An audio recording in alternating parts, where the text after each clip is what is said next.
Maintenant, je vais donner la parole à Jean-Paul Grandjean, qui est responsable du projet démantèlement du réacteur Phénix.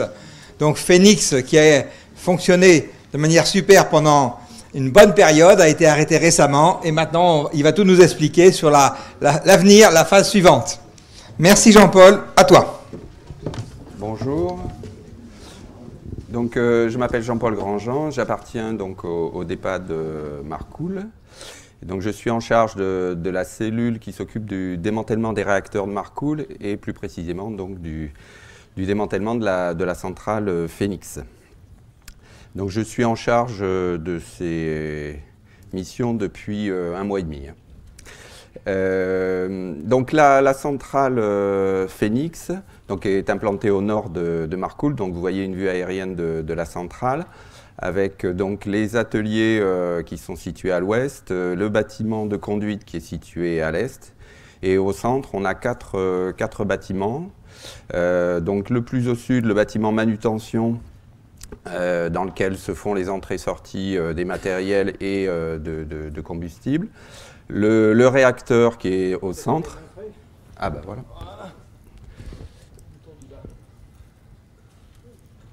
Voilà. Donc ici, le bâtiment manutention dont je vous parlais, le bâtiment réacteur, le bâtiment GV, générateur de vapeur, qui est ici, et puis ici, l'installation de production d'électricité dans lequel se trouvait le turbo-alternateur qui donc transformait la vapeur sous pression en électricité, avec ici donc la partie électrique. Donc, une image en 3D de la centrale où on retrouve ici l'installation de production d'électricité avec ici l'alternateur. Ici, on trouve le bâtiment GV avec ici donc les trois sphères où on avait les pompes de circulation du sodium secondaire. Hein. Et ici, la cuve du réacteur. Donc, on voit la taille relative de la cuve par rapport à l'ensemble du bâtiment. Et donc ici, les tuyauteries du secondaire qui faisaient le lien entre le bâtiment réacteur et ici donc les échangeurs qui se trouvent dans le bâtiment GV. Alors les échangeurs, j'essaye de les trouver. Ils sont situés dans ces casemates ici, les échangeurs, qui permettent donc de transférer donc l'énergie, la chaleur du sodium secondaire à la vapeur qui va aller actionner donc l'alternateur qui est ici. Et donc ici on trouve le bâtiment manutention dans lequel se trouvent donc les cellules d'examen de combustible, enfin les puits de lavage sodium, etc. Et ici donc le bâtiment conduite. Donc la centrale est située à Marcoule. C'est un réacteur de type RNR, un réacteur à neutrons rapide. On a appelé ça aussi surgénérateur, de la même façon que Super Phénix.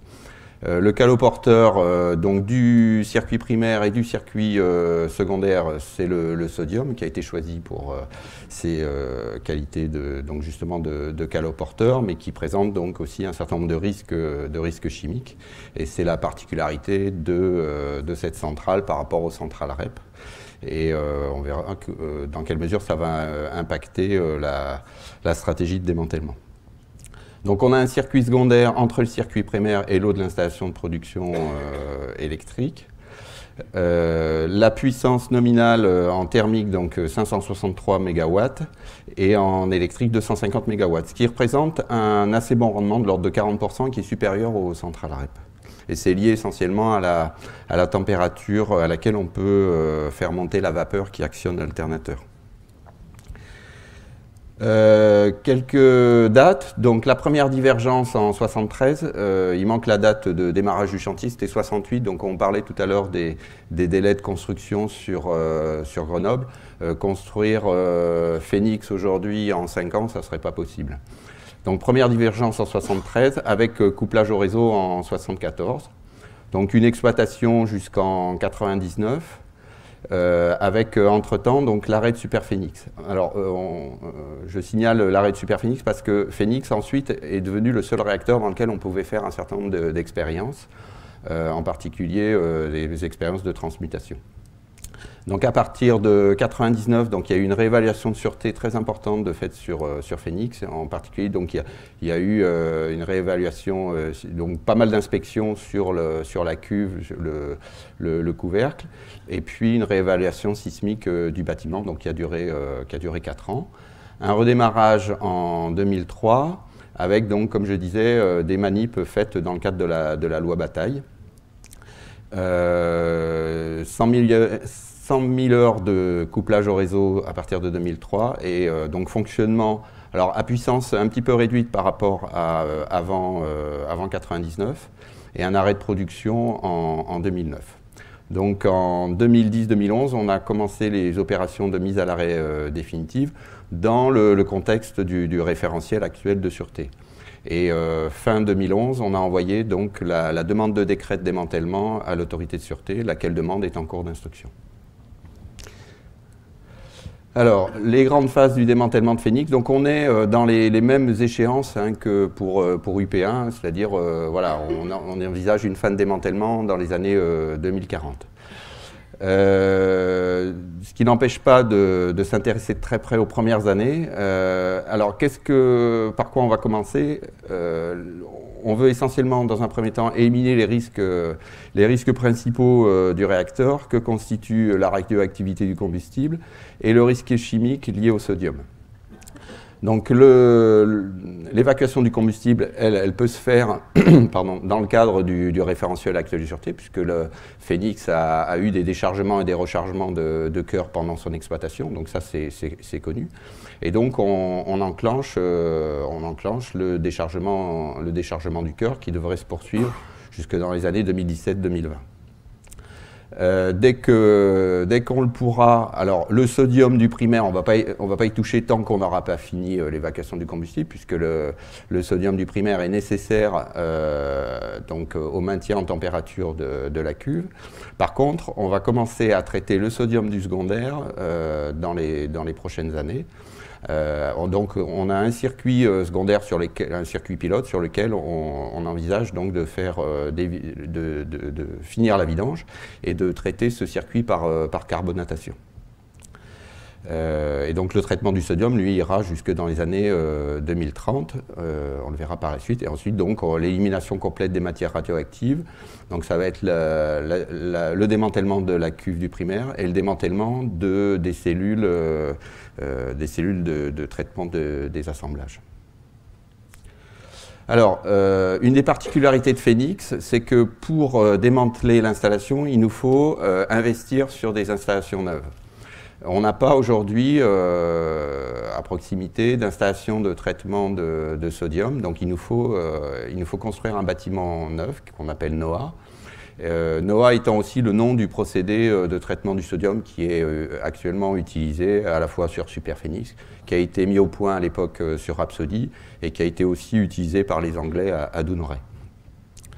Donc c'est un nouveau bâtiment de 350 m², 12 000 m3 de ventilation, avec une salle de conduite dédiée. C'est un bâtiment indépendant et qu'on va construire, ça va être même un chantier clos à l'intérieur du périmètre INB Phénix. Deuxième bâtiment qu'on est amené à construire, c'est l'installation de lavage ELA, qui, donc avec un réacteur situé ici, qui va nous permettre de faire entrer et sortir des déchets contaminés sodium, de les laver et ensuite donc de les évacuer. Donc le procédé est en cours d'élaboration, c'est nos collègues du DTN de Cadarache qui mettent au point ce procédé. En parallèle de quoi on fait la conception, avec Areva NP, on fait la conception du bâtiment. Alors, quelques exemples d'équipements qui ont été démontés aujourd'hui. Donc, on a un échangeur intermédiaire. Alors, les échangeurs intermédiaires, en fait, font le transfert d'énergie entre le sodium du primaire et le sodium du secondaire. Donc, ils sont noyés dans la cuve. On a deux échangeurs intermédiaires pour une pompe primaire. On verra tout à l'heure sur le film comment tout ça est organisé. Donc, on a sorti une pompe primaire, en fait, c'était la pompe de rechange, et on a validé donc le circuit d'évacuation de la pompe primaire. Et sur l'IPE, aujourd'hui, tout ce qui est conventionnel a été démonté. C'est-à-dire l'alternateur, tout ce qui est production d'électricité, aujourd'hui, est complètement démonté.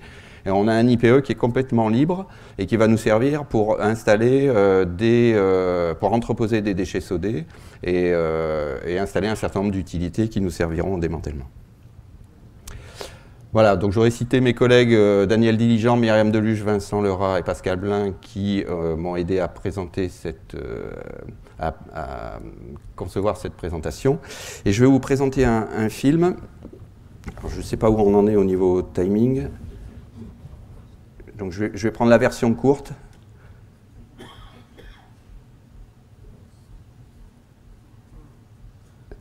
Voilà. Alors. Donc on retrouve donc la centrale avec sa cheminée. Donc il y a le début du film retrace un petit peu l'historique. Hein, donc on a on voit la construction, l'amenée de la cuve, et puis ensuite donc la mise en exploitation avec. Donc ça c'est le bâtiment GV, les échangeurs secondaires, les équipes d'exploitation, l'alternateur, je ne sais pas, le dessus du réacteur. Et donc là, c'est une vue de la cuve en coupe avec ici le dessus de la cuve. Alors je suis désolé, ça va très vite, mais on a adapté la taille du film à la durée de la présentation. Donc ici, on voit le sodium, le combustible qui va réchauffer le sodium, et on répartit la chaleur avec la pompe primaire. Et on vient donc réchauffer ici, par les mouvements de sodium, donc l'échangeur intermédiaire, qui va transférer la chaleur au circuit secondaire ici. Donc là, on est passé du bâtiment réacteur au bâtiment GV. Et ici, donc, on fabrique de la vapeur. On a 3 niveaux d'échange entre la vapeur et le sodium secondaire. Et on vient actionner ici l'alternateur. Voilà un peu le procédé Phénix.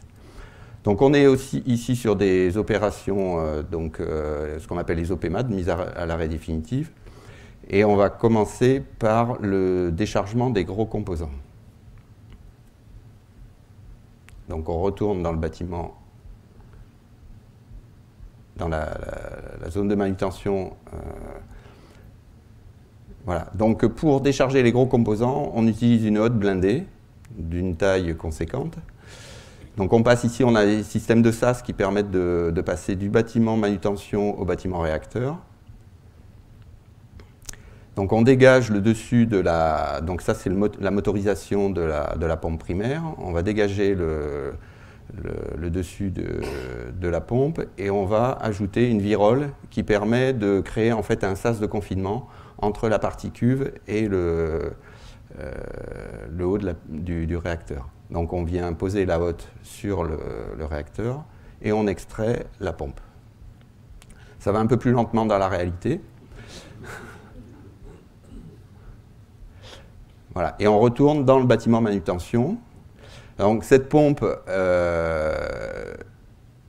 elle est pleine de sodium, donc il faut la laver. Et on la lave dans des puits de lavage hein, qui étaient utilisés dans l'exploitation normale de Phénix. Et ensuite, donc, on va la traiter en tant que déchet. Donc la première pompe qui a été traitée ainsi a été coupée en 2 morceaux et évacuée à l'Andra. Donc on traite toutes les pompes comme ça, et on a 2 échangeurs intermédiaires par pompe, et on traite les échangeurs de la même façon. Donc on a une cuve qui est libérée des échangeurs et des pompes, et donc ensuite on s'attaque à la sortie du combustible. Donc le combustible, donc on a des assemblages fissiles, des assemblages fertiles. On les extrait à l'aide d'un bras qui est celui qui a été utilisé pendant l'exploitation. Et ce bras permet d'extraire une quantité limitée. Enfin, on peut pas tout enlever avec ce bras. Donc on verra par la suite qu'on va être amené à fabriquer un nouveau bras pour dégager l'ensemble des composants du cœur. Donc on passe par un basculeur. Ici on est dans le barillet hein, qui sert de stockage tampon. Et de ce barillet, on va dans les cellules qui permettent de traiter donc les assemblages.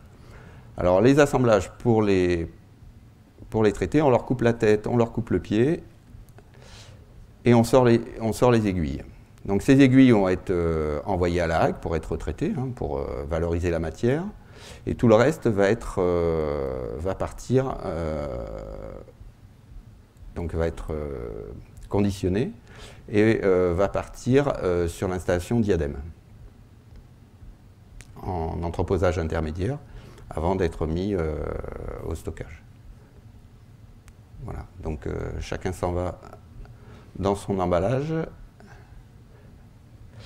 Voilà, donc comme ça, on va traiter sur le même procédé l'ensemble des assemblages irradiés, l'ensemble des assemblages du cœur. Ensuite, on va enlever, donc on a des assemblages acier qui sont à l'extérieur des assemblages combustibles, donc ils vont être extraits de la même façon. Toujours avec le basculeur. Et voilà. Et donc ça, c'est tout ce qu'on peut traiter avec le bras actuel. Ce qu'on vient de voir, ça représente à peu près 5-6 ans de travail déjà. Et donc on introduit un nouveau bras qui a une capacité d'extension supérieure, qu'on est en train de... On a enclenché les marchés de fabrication de ce bras. Et ainsi, donc, on va enlever tous les assemblages qui sont situés à l'extérieur du réacteur, qui étaient en fait des protections neutroniques. On a deux types de protections neutroniques, les A et les B. Donc les A sont en acier, ils sont conditionnés dans des colis pré-bétonnés. Et les PNLB qui contiennent du graphite qu'on coupe en morceaux et qu'on va envoyer à Diadème.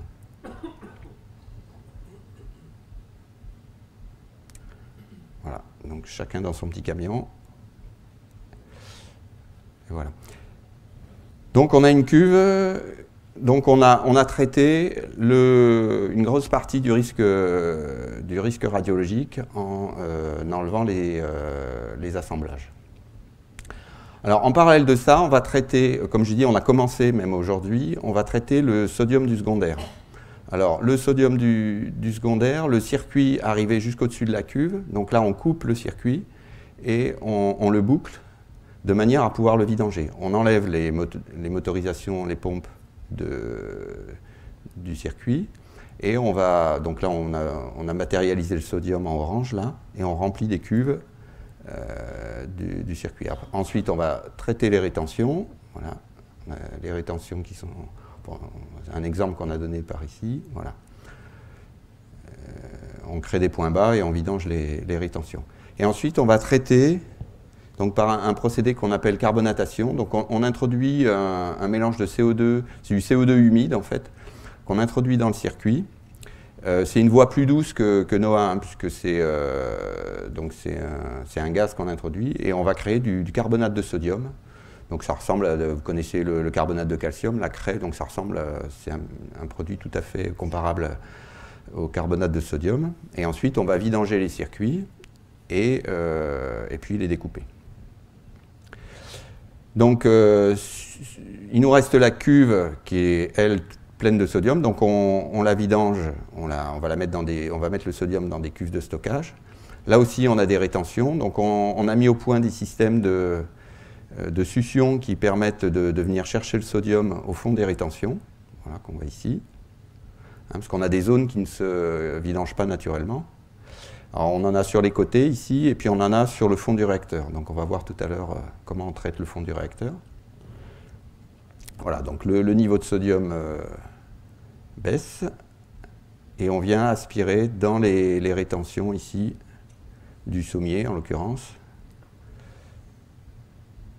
On vient chercher les litres de sodium résiduels. Alors, on a plusieurs méthodes, hein. On a des méthodes de percement, d'aspiration, etc. Et pareil, donc la cuve, on va faire une carbonatation de manière à neutraliser la majorité du sodium résiduel, parce qu'on ne peut pas tout aspirer. Et ensuite, on va venir rincer, ce qui permet en même temps de décontaminer la cuve.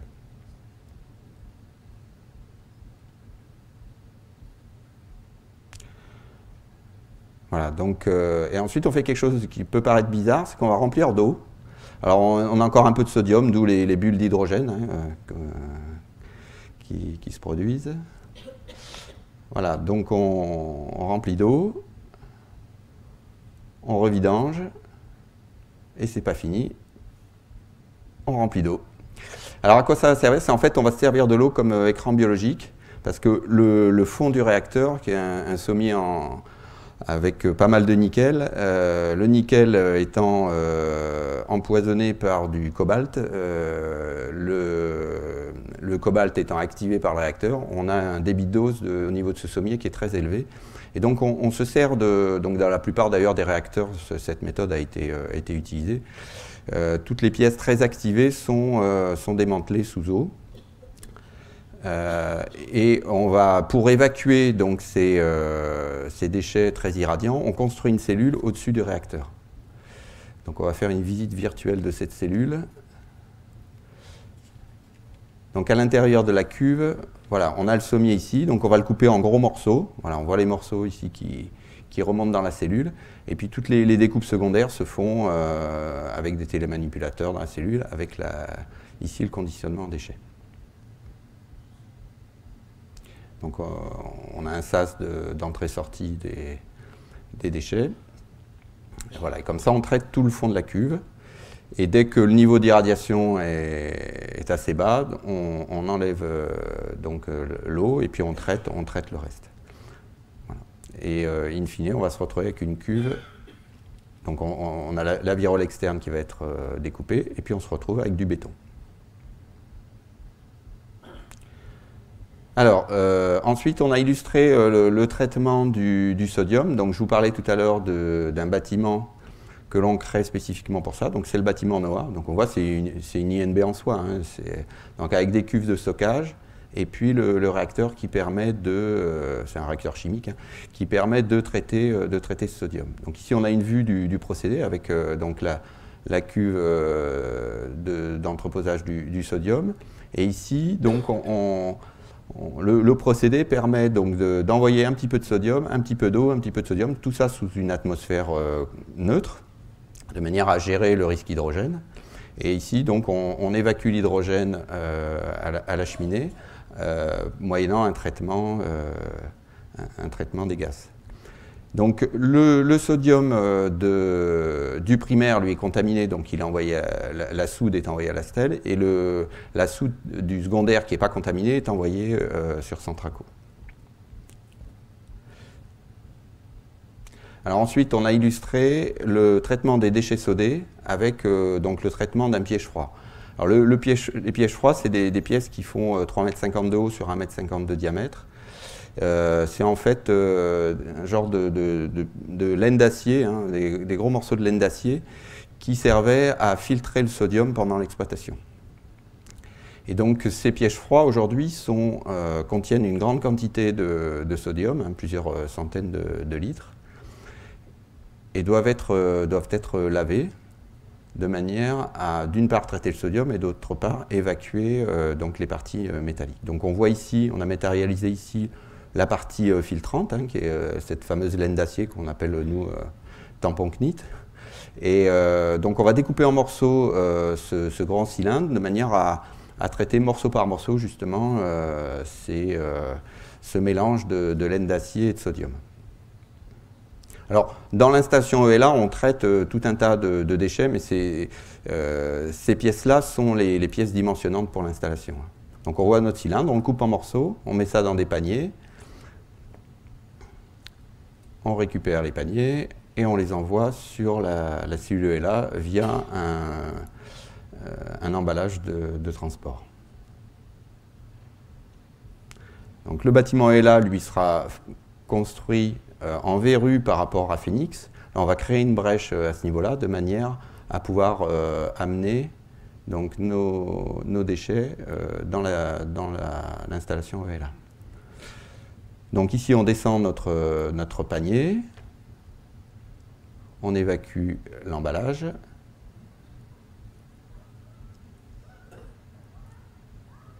on introduit le conteneur qui va nous servir à mettre aux déchets les tampons CNIT.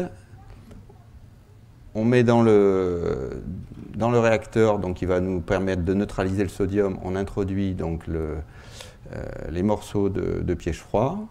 Donc là, on a neutralisé le sodium, on ressort les parties métalliques. On va conditionner donc ces parties métalliques dans le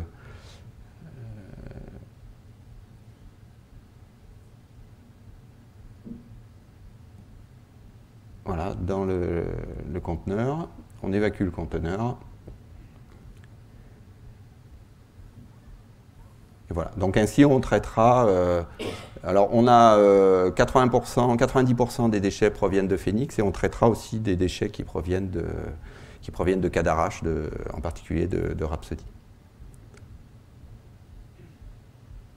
Voilà, je vous remercie de votre attention.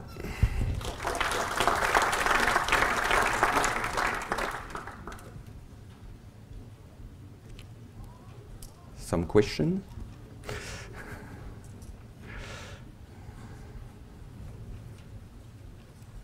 Vous avez réutilisé l'alternateur, est-ce que c'est l'alternateur et la turbine, c'est utilisable n'importe où, pour une centrale, est-ce que vous avez pu le réemployer? Non, parce qu'ils étaient en fin de vie, donc ils avaient fait leur temps, on va dire, et on les a découpés, et on les a mis dans un site de stockage conventionnel. Ouais. Ils n'ont pas été réutilisés. J'ai une question un peu générale, c'est comment se situe le système de lutte contre l'incendie au fur et à mesure de ces diverses opérations, étant donné qu'on est en période où il y a encore du sodium à 600 degrés, etc. Oui. Et ensuite, vous passez à une phase gazeuse, etc. Mais quand vous faites le récurage des petits, il peut y avoir du sodium. Oui, tout à fait. Comment ça se passe? En fait, c'est un des problèmes qu'on a sur Phénix, et jusqu'à la destruction du sodium, c'est que tous les équipements de protection contre l'incendie et contre les équipements de radioprotection, enfin, etc., on peut même généraliser le raisonnement, tous ces équipements-là sont nécessaires. Et on a même, enfin, je dirais aujourd'hui, un des problèmes du démantèlement de Phénix, c'est qu'on a, je dirais, un noyau dur de personnel qui est nécessaire au fonctionnement de la centrale, hein, qui est de l'ordre de 150 personnes quand même. Hein. Donc il faut dégager des budgets supplémentaires et des personnels supplémentaires pour faire les opérations, sachant que, bon, il faut reconnaître que les gens de la centrale font une grosse partie des opérations, en particulier sur le traitement du sodium secondaire. Et par la suite, donc quand on va être sur NOAA et sur ELA, de toute façon, ces installations-là vont faire l'objet d'un dossier de sûreté spécifique. Hein, donc ils font partie du dossier de démantèlement, mais on va compléter ces dossiers-là par des dossiers spécifiques où on va préciser donc toutes les mesures de sûreté, en particulier contre l'incendie, qui vont être prises. Mais de toute façon, ces précautions-là, bon, Phénix connaît très bien le sodium et depuis 40 ans maintenant, donc on reproduit de toute façon les mêmes opérations. NOAA, c'est la 5e installation NOAA qui va être construite, donc on commence à bien connaître ça maintenant. Mais on gère en fait le risque hydrogène, on le gère essentiellement par l'apport d'eau. En fait, la quantité d'hydrogène est chimiquement directement liée à la quantité d'eau qu'on injecte dans le procédé. Et donc, on gère le risque hydrogène par la limitation de la quantité d'eau. Là, traiter le sodium de Phénix avec un procédé continu qui est quand même relativement performant, ça prend quand même 5 ans. Donc, on va assez lentement. Donc, s'il y a des questions, je vous demande d'attendre le micro parce que c'est enregistré. Oui, bonjour. Vous aviez dit donc que vous aviez démantelé la salle des machines et je voulais savoir sous quel régime d'autorisation réglementaire vous avez pu faire cette opération, sachant que j'ai cru noter que vous aviez déposé un dossier MADDEM fin 2011. Oui, c'est une très bonne question. En fait, l'IPE est un bâtiment conventionnel. Donc, on a procédé à des opérations non pas de démantèlement, mais de démontage. Donc la nuance, en fait, jusqu'au décret de MADDEM, nous ne faisons que du démontage. Hein, donc c'est une précaution oratoire qui a tout son sens. Et c'est possible, ces opérations-là sont possibles dans le référentiel d'exploitation de Phénix. Donc toutes les opérations qui sont réalisées aujourd'hui sont des opérations qui étaient décrites dans le référentiel d'exploitation de Phénix, sauf, alors il y a quelques exceptions, en particulier sur le traitement du sodium du secondaire, où on a fait ce qu'on appelle des dossiers de type article 26, qui sont des dossiers spécifiques d'autorisation, où on décrit donc les opérations très précisément. Enfin, on fait un dossier de sûreté spécifique pour l'opération en question. Mais la partie IPE a été faite donc sous référentiel d'exploitation. Le décret de démantèlement est soumis à enquête publique et donc dans le courant de l'année 2014, on va passer en enquête publique et donc on présentera, je dirais, l'ensemble des options retenues à ce moment-là. Il y a plusieurs options à l'étude. On peut envoyer les effluents à la stèle de Marcoule, ce qui pose, ce qui a un côté pratique parce que la stèle a des autorisations de rejet. Ça pose d'autres problèmes parce qu'il faut faire des stockages tampons, etc. Et on a une option qui est effectivement à l'étude, qui est de rejeter de l'eau salée. Alors pas pour les carbonates, ça pour le traitement du sodium du primaire. On envisage aujourd'hui de faire une demande, une des options, c'est de demander une autorisation de rejet pour rejeter le sodium sous forme de chlorure de sodium. Donc derrière NOAA, on aurait une installation, donc on fabriquerait de la soude et on transformerait cette soude en chlorure de sodium et on rejetterait le chlorure de sodium au Rhône. Qui à l'échelle du débit de Rhône, c'est des petites quantités. Donc ça présente pas mal d'avantages. Mais on est encore en train de réfléchir à cette option. On a le temps pour une dernière question.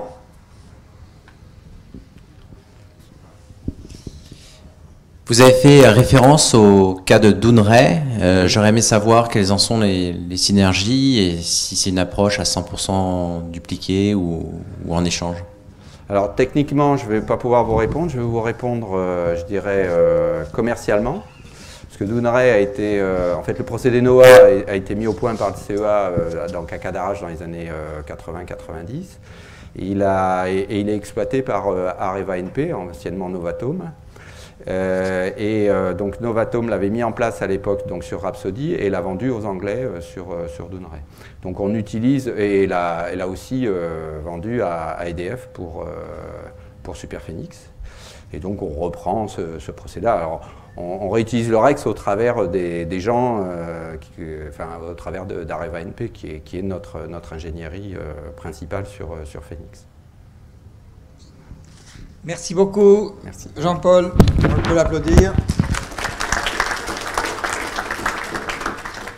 Voilà, donc maintenant, après avoir regardé un réacteur, une installation, une usine de retraitement, on va venir sur l'amont du cycle. On va demander à Areva de nous parler. Donc, Hervé-Claude Turbat va nous parler d'Eurodif, qui a été arrêté l'année dernière.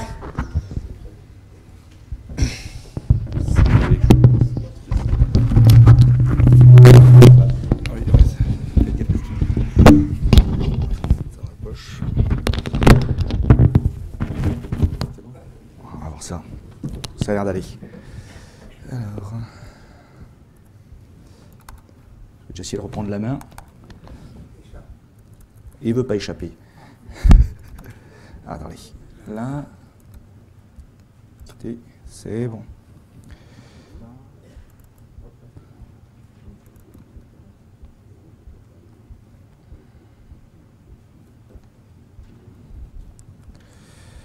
Alors, je commence là.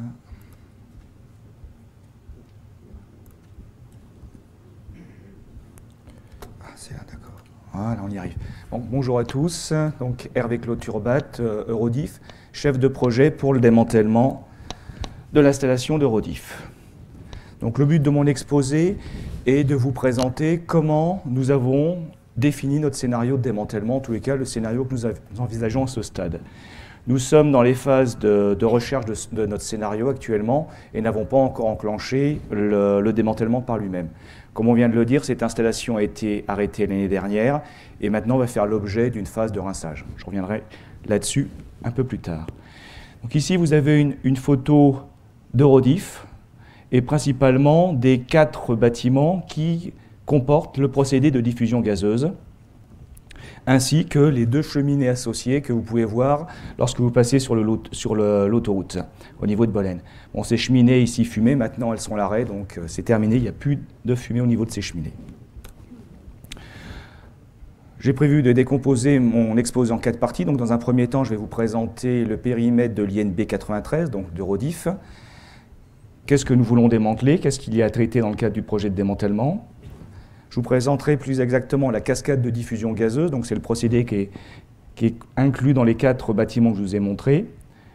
La démarche pour la définition du scénario de démantèlement, ce qui est une démarche générique. Et je vous présenterai le scénario de démantèlement avec stockage en drap. Le périmètre. Vous avez ici une carte qui vous permet de voir la globalité de l'INB 93.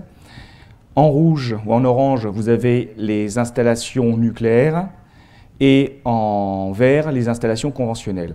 Alors pourquoi des installations conventionnelles?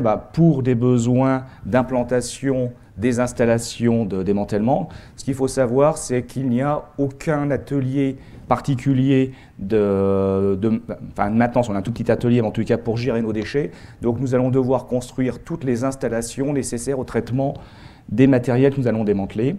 Et puis les tours, les aéroréfrigérants, ce sont des bâtiments que nous ne pouvons pas recycler. EDF n'est pas intéressé par ces bâtiments.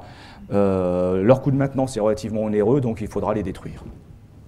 En ce qui concerne les installations nucléaires, donc le gros du projet concerne le démantèlement des usines de diffusion gazeuse, 4 usines, ainsi que les installations support à ces usines. Donc nous pouvons citer l'annexe U, dont la fonction était l'alimentation en UF6, donc c'est la forme sous laquelle est mise l'uranium pour son enrichissement, donc l'alimentation en UF6, la récupération de l'UF6 enrichi, le DRP qui est une installation qui prépare le produit pour les clients par rapport à l'isotopie visée, et le laboratoire qui sert au suivi d'exploitation. En complément de ces installations procédées, nous avons quelques conteneurs, un peu plus d'1 millier de conteneurs à démanteler, ce qui fait quand même la bagatelle de 12 000 tonnes d'acier. Un atelier de maintenance mécanique qui servait à la maintenance des compresseurs, seul élément faisant l'objet d'une maintenance sur cette usine, et une chaudière qui servait à brûler les huiles provenant des compresseurs. Eurodif, des dimensions hors normes. Le procédé de diffusion gazeuse est basé sur un élément unitaire que nous appelons l'étage. Et pour enrichir l'uranium naturel, donc qui est à 0,75% jusqu'à une valeur maximale de 5% sur cette installation, nous avions besoin de mettre en série 1400 de ces unités. Ces unités, qui sont de grandes dimensions, comme nous verrons un peu plus tard, sont rangées dans des bâtiments, des locaux, que nous appelons des groupes, donc il en faut 70, et donc nous avons 20 unités de diffusion par local. En exploitation, la capacité de cette installation était de 3000 tonnes d'UF6. Pour déplacer cet UF6 dans les procédés, il était nécessaire de mettre 3 réacteurs nucléaires en face, ce qui correspond aux 4 tranches du tricastin que nous avions. Bien évidemment, nous étions capables de faire varier notre puissance en fonction de la charge que nous mettions dans notre installation, ce qui permettait de ne pas toujours retourner à la puissance maximale. Une usine avec une surface au sol extrêmement importante, 19 hectares de surface au sol sur plusieurs étages, des volumes de déchets qui vont être produits relativement conséquents, puisque la partie active du procédé qui est constituée de barrières de diffusion correspond à 28 000 tonnes de barrières de céramique. Le procédé lui-même correspond à 160 000 tonnes de déchets métalliques. Donc globalement, le tonnage de déchets produits par ce démantèlement sera de l'ordre de 200 000 tonnes. Bon, juste pour l'anecdote, 160 000 tonnes de déchets, ça équivaut à 20 tours Eiffel, voire 4 porte-avions Charles de Gaulle. Nos équipements sont tous en acier, à une nuance de E24, et recouverts d'une couche de canigène, donc un nickelage, pour protéger l'acier noir de l'agression du fluor présent dans l'UF6. Ces installations n'ont vu que de l'uranium commercial, donc ce qui est extrêmement important, ce qui veut dire que nous n'avons strictement aucun problème de débit de dose sur cette installation. avec un enrichissement maximal qui était de l'ordre de 5%, ce qui limite grandement les problématiques de criticité. Ah oui, je suis passé un peu vite, j'oublie toujours. Ici, donc vous avez la photo de l'intérieur d'un groupe, donc un ensemble de 20 diffuseurs. En bas, vous voyez la taille d'un opérateur. Donc vous voyez un peu le gigantisme de cette installation, sachant que donc un étage, on en voit un morceau ici. C'est l'élément unitaire servant la diffusion gazeuse, à l'enrichissement. Et donc, dans cette cellule, nous avons 20 éléments de ce type-là. D'autres images qui vous permettent d'avoir une première vision de la taille des matériels par rapport à des opérateurs. Donc, ce sont des photos qui datent de la construction de l'usine. Donc ici, vous voyez ce qu'on appelle un échangeur avec un opérateur à côté. Ici, vous avez une tuyauterie qui est en entrée de groupe, qui permet d'aller sur un premier diffuseur, ce qu'on appelle la partie col de cygne. Donc vous voyez les échafaudages qui ont été mis en place pour pouvoir connecter et serrer l'ensemble de ces tuyauteries ensemble. À ce niveau-là, on est au niveau d'un caisson collecteur et on voit une tuyauterie avec la vanne associée. Et ici, en petit, on a un opérateur. Ces tuyauteries font 1,60 m de diamètre. Ici, vous avez une représentation des diffuseurs. Donc le diffuseur, ou l'étage de diffusion plus exactement, est constitué de 3 parties. Une première partie que nous appelons le diffuseur par lui-même, dans laquelle nous allons trouver les céramiques, les barrières de diffusion, qui servent à l'enrichissement, donc à la ségrégation entre les isotopes d'uranium-235 et les isotopes d'uranium-238. Le flux enrichi se trouvant dans la partie centrale, ce flux passe après au travers d'un échangeur qui a pour but de récupérer les calories qui ont été produites lors de la compression. Donc c'est ce qu'on trouve au niveau de l'étage inférieur. Donc ce flux passe à travers de cet échangeur, va au niveau de la PSK qui comporte en partie inférieure un compresseur qui va donc recomprimer ce gaz pour le transférer vers l'étage suivant. Donc les 3000 MW dont je parlais tout à l'heure sont consommés au niveau des compresseurs, récupérés au niveau des échangeurs pour être transformés en vapeur au niveau des cheminées. Pour obtenir le profil d'enrichissement, il a été nécessaire de définir 3 tailles d'étages de diffusion. Ils sont tous réalisés sur exactement la même structure. La seule chose qui va varier, ce sont les nombres de barrières que nous allons mettre dans la partie diffuseur.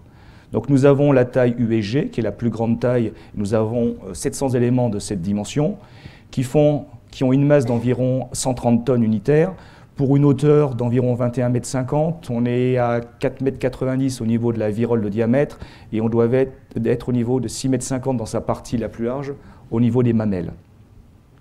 Ici, nous avons les tailles UTG, donc 61 tonnes, et les tailles UFE, 33 tonnes. USG, donc c'est usine super grosse, UTG, usine très grosse, c'est UFE, c'est usine fort enrichissement.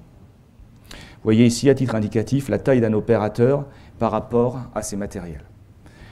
Les étages de diffusion représentent à peu près 80% de la masse des 200 000 tonnes, les 20% restants étant liés aux tuyauteries et aux différentes vannes. Oui, donc c'est tout ce que je voulais dire à ce niveau-là. Ici, vous avez une barrière de diffusion gazeuse. Donc c'est une barrière en céramique qui fait à peu près, je sais pas, 1 cm de diamètre. Donc 800 mm de long pour 240 grammes. Donc vous voyez que c'est un élément extrêmement léger. Ici, vous avez une photo de faisceau de diffuseur. Et vous voyez, donc dans un diffuseur USG, nous avons 28 tonnes de barrières, chaque barrière ayant une masse de 240 grammes. Je vais maintenant passer au processus que nous avons suivi pour définir notre scénario de démantèlement. Donc, d'une manière générique, dans le démantèlement, la problématique à laquelle nous sommes confrontés, c'est une usine, une installation sur pied, que nous devons transformer en des déchets pour les envoyer vers des filières, vers des exutoires ultimes. Et la question qu'on se pose, c'est que faut-il mettre entre mon installation et mon exutoire? En l'occurrence, c'est ce qui nous concerne, pour y répartir l'activité résiduelle d'uranium, non quantitatif de métallique, de barrières, et en ce qui nous concerne aussi des poussières que nous pouvons retrouver dans nos procédés. Donc, ce que nous pouvons intercaler ce sont des opérations de décontamination pour préparer, je dirais, le démantèlement, si on a besoin de retirer de l'activité, et bien évidemment un ensemble de procédés de traitement à définir. Si nous attachons à la première phase, la partie décontamination, les questions que nous sommes posées, c'est, premièrement, existe-t-il des procédés ? À titre indicatif, je n'ai pas le volume en tête, mais la surface de contact hors échangeur est d'1 million de mètres carrés, et lorsqu'on y associe les échangeurs, on est à 2 500 000 mètres carrés. Donc nous sommes dans des dimensions, dans des volumes qui sont relativement colossaux.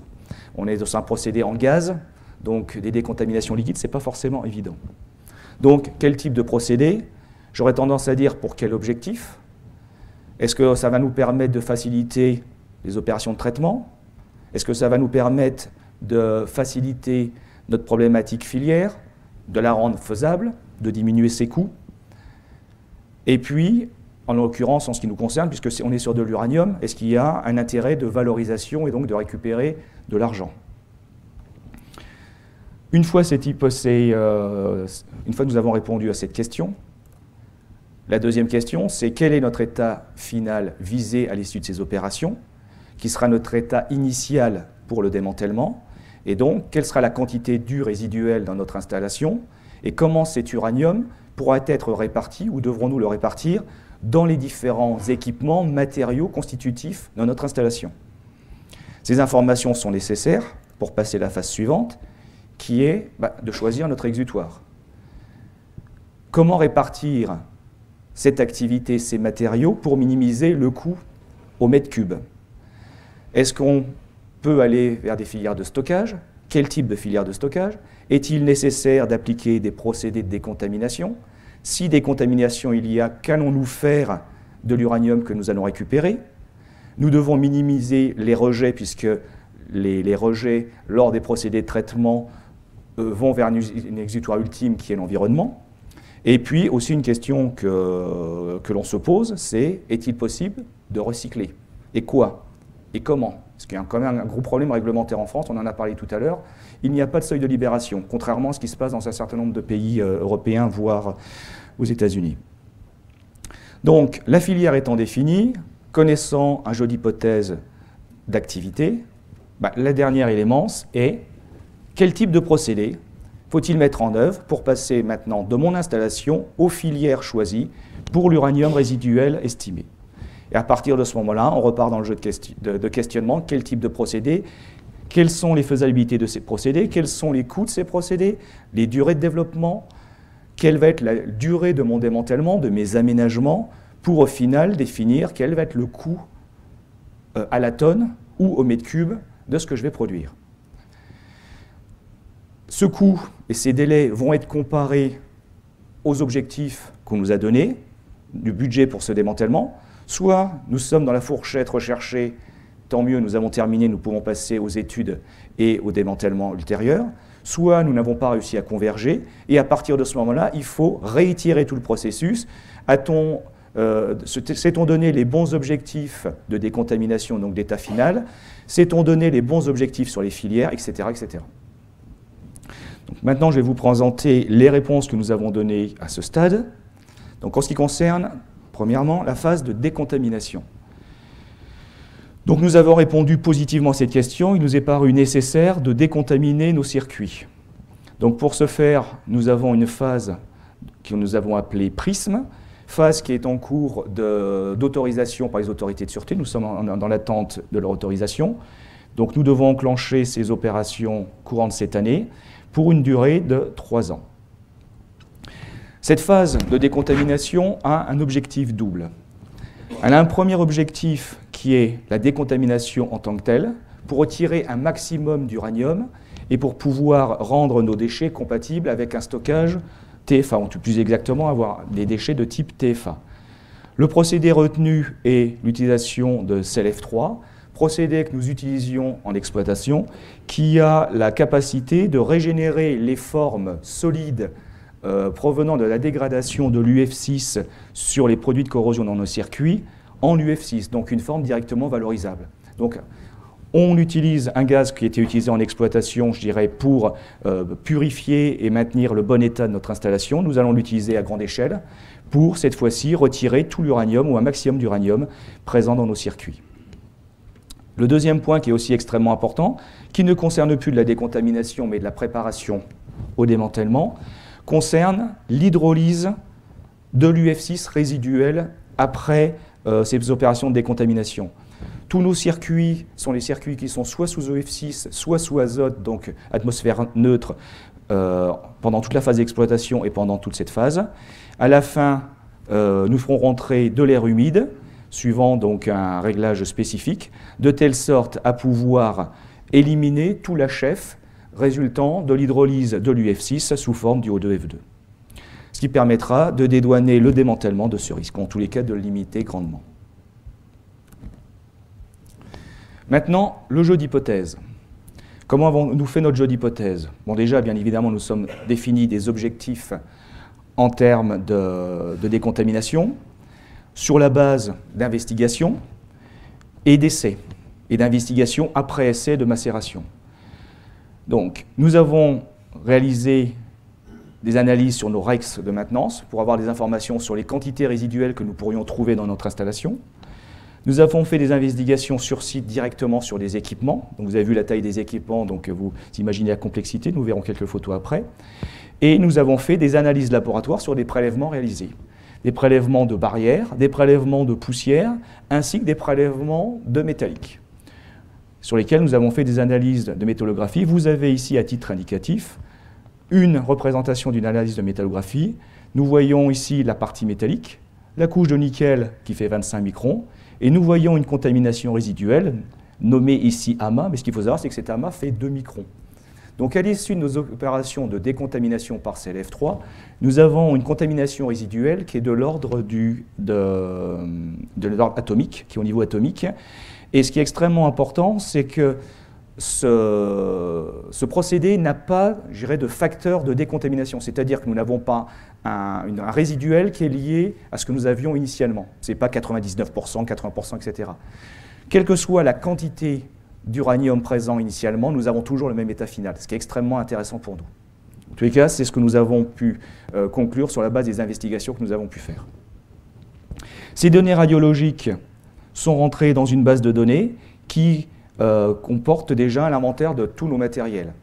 Vous avez vu que nous avons 200 000 tonnes aujourd'hui de déchets estimés. Il est donc important d'avoir une estimation relativement précise de notre masse de déchets. Donc nous avons récupéré tous les plans des installations, nous avons été jusqu'aux boulons, puisque les boulons sur ce type de matériel, et vu le nombre de matériel, ça fait quelques dizaines de tonnes en sortie. Donc à cet inventaire, nous avons associé nos hypothèses radiologiques, ce qui nous a permis de simuler différents scénarios de filières déchets et donc de répartition de nos déchets dans ces filières.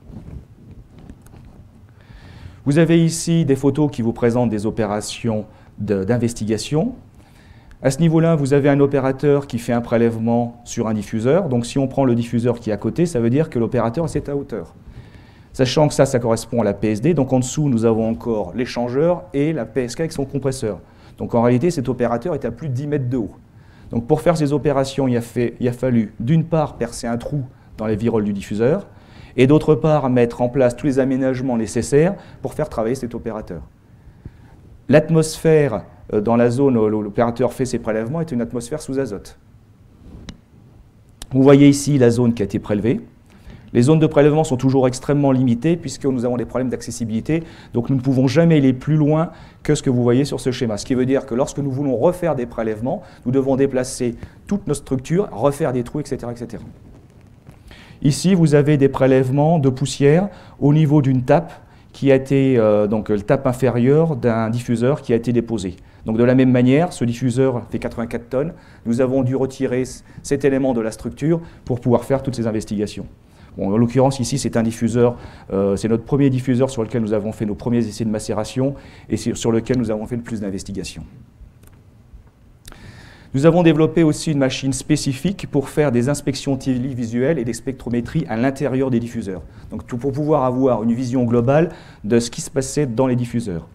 Donc cette machine est une sorte de boîte à gants à roulettes qui comporte ce que nous appelons un roll-à-tube, à l'extrémité duquel nous mettons soit une caméra, soit une sonde pour faire une spectrométrie.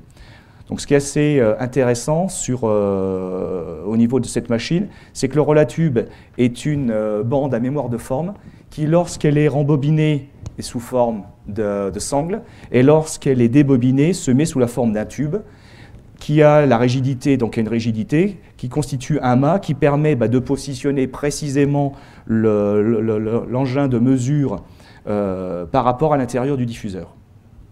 Il faut savoir que la course est d'environ une dizaine de mètres.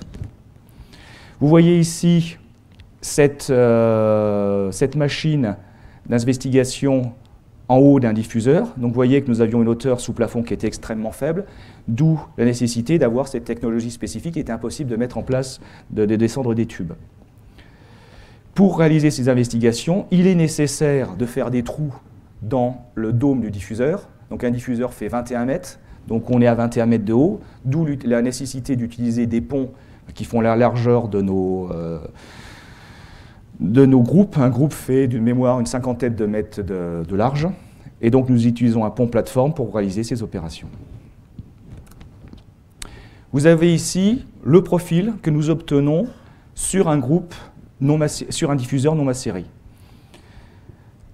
À ce profil, nous pouvons associer des images. Donc vous voyez ici une image qui a été prise au niveau du Savarin et au niveau de ce pic. Donc ce pic est représentatif d'une activité radiologique supérieure, qui pourrait être supérieure, parce que ça ne veut pas forcément dire qu'elle est supérieure, qui pourrait être supérieure au reste de l'intérieur du diffuseur, mais ce pic est aussi lié à la géométrie, puisque lorsque la sonde passe au niveau de ce Savarin, il est beaucoup plus proche des parois métalliques, d'où un spectre plus important. Les autres pics que nous voyons sont des pics qui sont liés aux ceintures de fagotage. Et vous voyez que ces pics ont tous à peu près la même amplitude. Et enfin, pour terminer, nous avons les pics, nous avons les plats plutôt, qui correspondent à l'activité mesurée au niveau des barrières.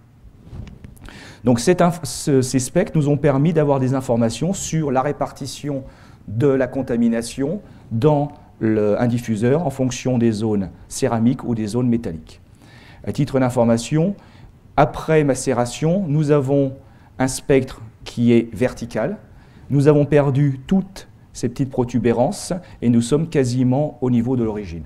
D'où une extrêmement bonne efficacité dans les décontaminations et une homogénéité de l'état interne suite à décontamination. Les procédés de traitement nécessaires au démantèlement des usines. Donc, nous avons ici la dépose. Donc, le processus qui a été retenu est un démontage des matériels. Les matériels sont des matériels qui font plusieurs mètres, qui font plusieurs tonnes. Donc, il n'est pas prévu, comme ça peut être le cas dans d'autres types d'installations, de démanteler, de découper ces équipements sur pied et de les conditionner en local. Nous avons besoin de machines lourdes pour arriver à travailler rapidement. Donc, l'équipement déposé, et en particulier le diffuseur, qui est l'élément qui contient les barrières de céramique, doit être ouvert